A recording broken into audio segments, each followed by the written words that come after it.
কথাখিনি কৈছোঁৱে যিহেতু মই ঘটনাৰ আগদিনাখনো তাত নাছিলোঁ ঘটনাৰ দিনাখনে তাত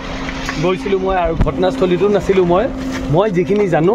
মই সেইখিনি আজি তেখেতসকলক গোটেইখিনি ক'ম আৰু SIT সহযোগ কৰিম বুলি মই সেইদিনাখনো কৈছিলোঁ আজি গতিকে মই কিন্তু এটা কথা সুধিব লাগিব যে আপুনি জুবিন গাৰ্গৰ অতি আপোন আছিলে অতি ওচৰৰ পৰা আপুনি পাইছিলে কিন্তু সেই সময়ছোৱাত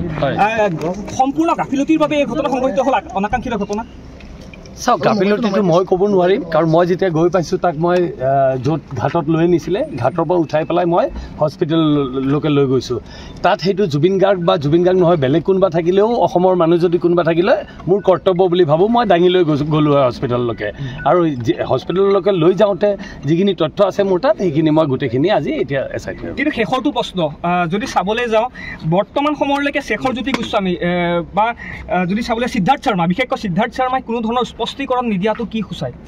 সেইটো মই ক'ব নোৱাৰিম সেইটো তেখেতসকলে জানিব তেখেতসকলে কিয় কোৱা নাই কাৰণ তেখেতসকলৰ লগত আছে ইতিমধ্যে মোৰ প্ৰেছ মিটত মই সকলো কথা কৈছিলোঁ আৰু আজি মই SITৰ ওচৰত যাব দিয়ক কি হয় মই তাৰপিছত ওলাই আহি পেলাই আপোনালোকক নিশ্চয় জনাম আপোনাৰ তাত ফটো আৰু ভিডিঅ' কিছুমান কিবা কিবি আছে বুলি কৈছিলে এইখিনি আছিলে সেইদিনাখন দেখাই দিছিলোঁ আৰু সেইখিনি মই আজি SITৰ ওচৰতো এইখিনি জমা আৰু বেলেগ একো নাই মোৰ তাত যিখিনি আছে মই SITৰ ওচৰত